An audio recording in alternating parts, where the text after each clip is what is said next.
connect them up, and do a mind map. Get to like 10 nodes on each side. Which concept? Of all four?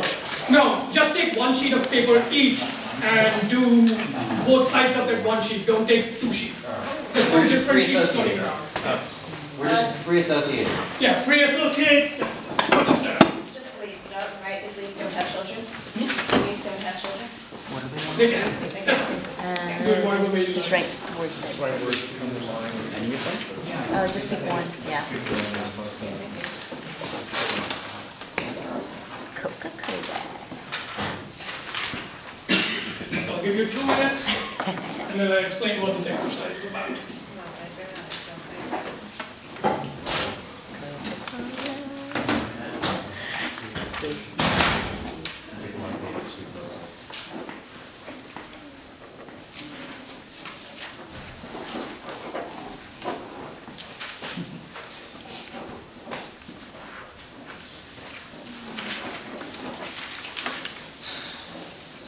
So, associate with version. Afghan would have been things to play.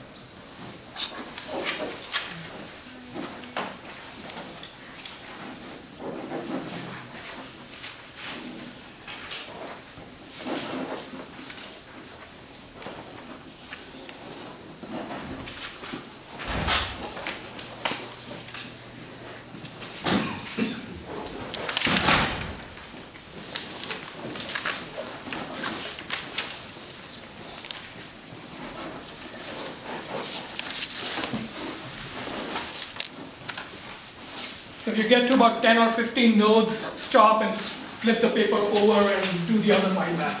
You need to do both to get this exercise, point of this exercise.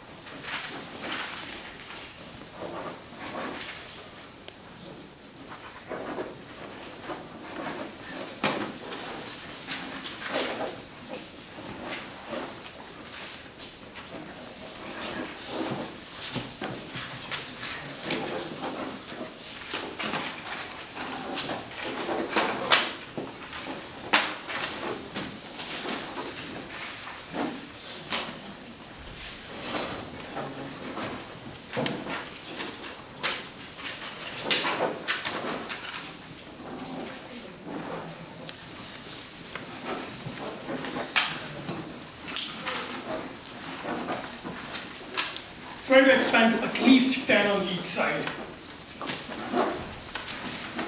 CJ is going really slow, she's actually.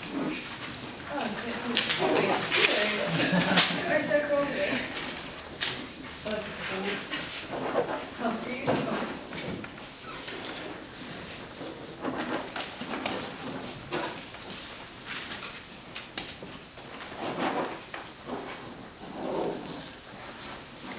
And other things that kind of guide you along the way. And I've been thinking about 3 kinds of those things. So the first one is thinking about the external world. And there's 2 ways to do that. One is to think about the external world, any complicated issue, with some sort of categorical concept like Afghan war or nature conservation, right? And that's sort of the usual way of doing it. But a motive. That's like you just pick some evocative little symbol, some knot in the gestalt that kind of seems to capture the essence of what's going on. And that's your starting point for thinking about some complex reality. So the point of the brainstorming mind mapping exercise was, if you think about the Afghan war in terms of, well, the category the Afghan war, versus thinking about the Afghan war in terms of its most visible motive, which would be the Predator drone strikes in my mind at least, you expand into a very different tree, right? That was, by the way, completely speculative on my part. Did the mind maps differ significantly depending on your starting point? Yes. Yeah. It is, right? Okay. Good thing that just was there. If you all come out the exact same thing, I'd be like, I have no talk, I'm out. Okay. So the point is, if you start with a compelling motive, you tend to uncover much more unusual things in both your own head and external reality. And I talk a lot about dog people versus cat people on my blog, and dog people are more inclined towards groupthink, and cat people kind of look at the world as it really is, and cat people tend to diverge. I'm oversimplifying. Cat people tend to diverge, whereas diverge because they're looking for kind of what I think of as material proof, whereas dog people tend to converge onto social proof in some sense. And dog people are the ones who kind of reinforce and anchor categorical concepts like Afghan war. So it's like a bunch of dogs get together and say, all right, this complicated, horrible, holy crap of a mess is going to be labeled Afghan war, and that's the frame with which we're going to think about it. Whereas cat people are more likely to sort of do a random walk kind of thing, and you may not come up with the same motives for each, but they're likely to be very unique and personal. That's why you end up uncovering different stuff, and whether that's valuable or not depends on how much more processing you can do, you know, capture the mind map, turn it into a narrative, come up with creative original thoughts and so forth. So that's the external world. So there's three, I'm going to flesh out a triangle here. So there's the external world, and then there is the people inside. I brought up the concept of dog people, cat people, those are archetypes, and among the archetypes you can think of, so archetypes are what you use to organize your thinking about everybody, right? But some people are more important in your life than others. And I think, personally, when I try to think of complicated life stuff where other people are involved, it's much more useful for me to think not in terms of like, who are all the people, what are the utility functions, what are they trying to optimize and locally and globally. So that's kind of the usual way of thinking about interpersonal dynamics, whereas this is much more, no, not usual. That's the mathematization of the usual way. It's like, what does that person really want? What's he after? Why is he interviewing for this job? I mean, look at our job interview questions. It's like, where do you see yourself 5 years from now? All those come from that type of thinking, right? Whereas if you try thinking in terms of archetypes, your thinking goes very differently. So when it comes to people, I think of people who help complete you, like, you know, the Joker said to the Batman, as some sort of muse. So a muse, I'm kind of overloading the concept beyond the way it's usually thought of as an inspiring sort of figure, like an artist seeking a muse to sort of inspire your work, but just anybody whose personality kind of completes yours in some way. So I just wrote a blog post about this. So I came up with like, just off the top of my head, like 7 different types. And a traditional object type muse is somebody who inspires you. A knight and a maiden would be an example of the medieval model. Evil twins, which Greg talked about, that's like people who are, I'm still going to stick with my definition, I have to think about yours, Greg, but people who are navigating through life, a lot of us are driven a lot more by these sorts of archetypes and evil twins than we are willing to admit. Like there might be some jerk in like high school when you were 16 who kind of shaped you in a very particular way, and that kind of stays with you as a sort of motivation, a feature of your motivational logic for way longer than you care to admit. You might think that you're trying to create a startup or become the greatest mathematician ever, but really you're just trying to show up that guy was your evil twin in 6th grade, right? So that's evil twins.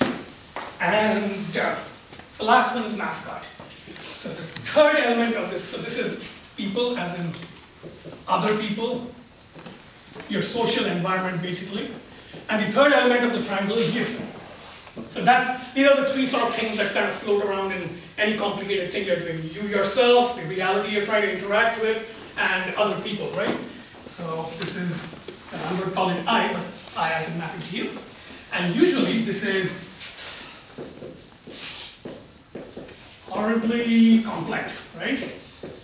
Especially as Greg pointed out, I suspect this is a conference for people who don't like to go to conferences, very introverted types typically.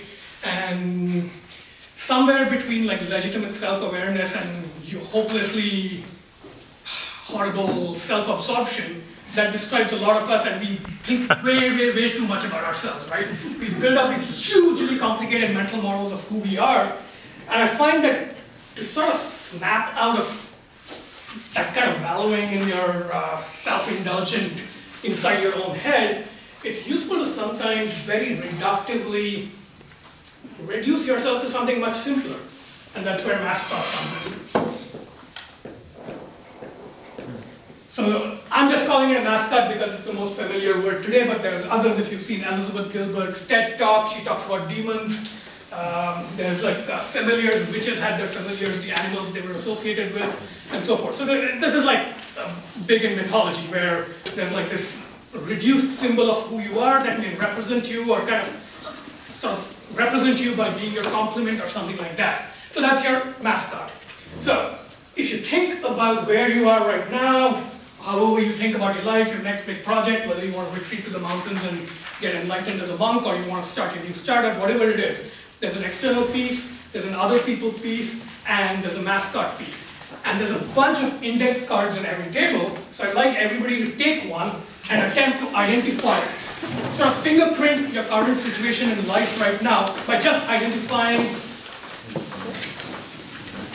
some sort of muse or evil twin or something, some variety of muse, some motif that captures the external reality you're grappling with, and some mascot that reduces you to a very simple thing, right?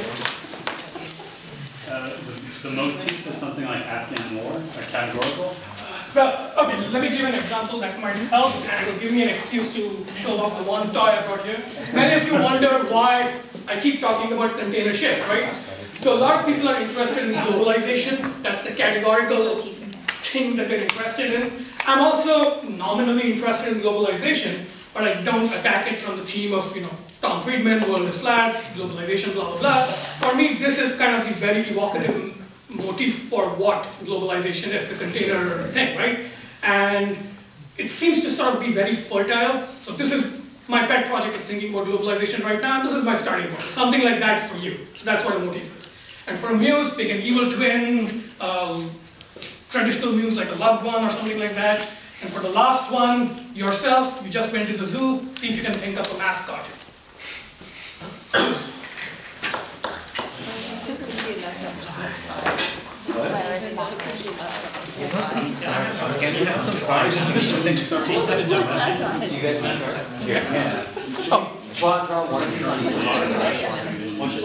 All in one card. That's for your own good. No, not till she's a teenager. Then she can do it.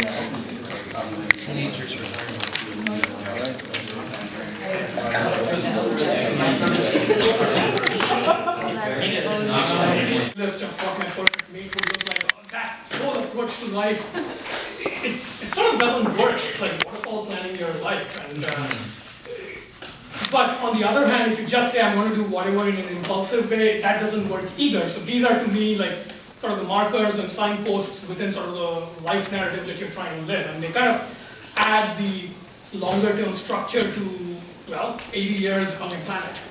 I was just reading this book called the Restructuring Philosophy for Limited Beings, and it's got a chapter called 12 Things to Do with False Models, and most of them are around actually using false models as a way to put other models in context, like more complicated models in context, and evaluate them. Because usually a false model, the more false it is, usually the simpler it is, so you can evaluate things within it really quickly. And so it made me think that these tools are great because you can use them really quickly. So in a pinch, or if you don't have a long time to decide, you can look at your mascot and say, what would my mascot do? And that simplifies your decision-making process. And that in turn could be really, actually, it reminds me of this kind of trend that I've been hearing on the radio about, that actually, decision-making is not what drives our actions, but it's actually emergent, and that we rationalize.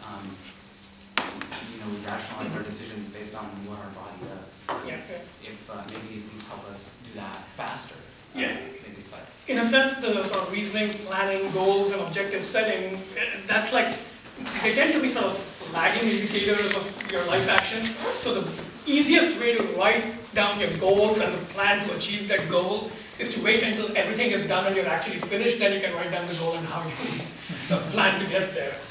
So in that sense, it's kind of a lag. Oh, it's 3:45? Yeah. Oh, crap, okay. Kinda lag. So we don't have time for the second open session that we thought we would, but well, it's fine as long as people had fun. And let's take a 5-minute break, then we'll come back and sort of do a couple of small closing remarks and disperse. Okay, 5-minute break. We just want to And get your thoughts on what you got from this event. But right now, off the top of your head, any thoughts you want to share? Lightning talk shorter. Yes. Lightning talk shorter? Yeah. And I think more ad hoc ones. Okay, And maybe slightly longer open discussions. okay. Those like seems to like get to the point where they were starting to get somewhere and then were cut. I think for the life of me, come up with a motif. I know what yours might be. You're writing a list compiler for no good reason. So, So what's the motif? The list is list compiler, yeah. You don't know what the hell that represents in your life, but it represents something. That's why you're doing it. But is the motif allowed to be something you're creating? I'm not sure. There's no rules. Yeah.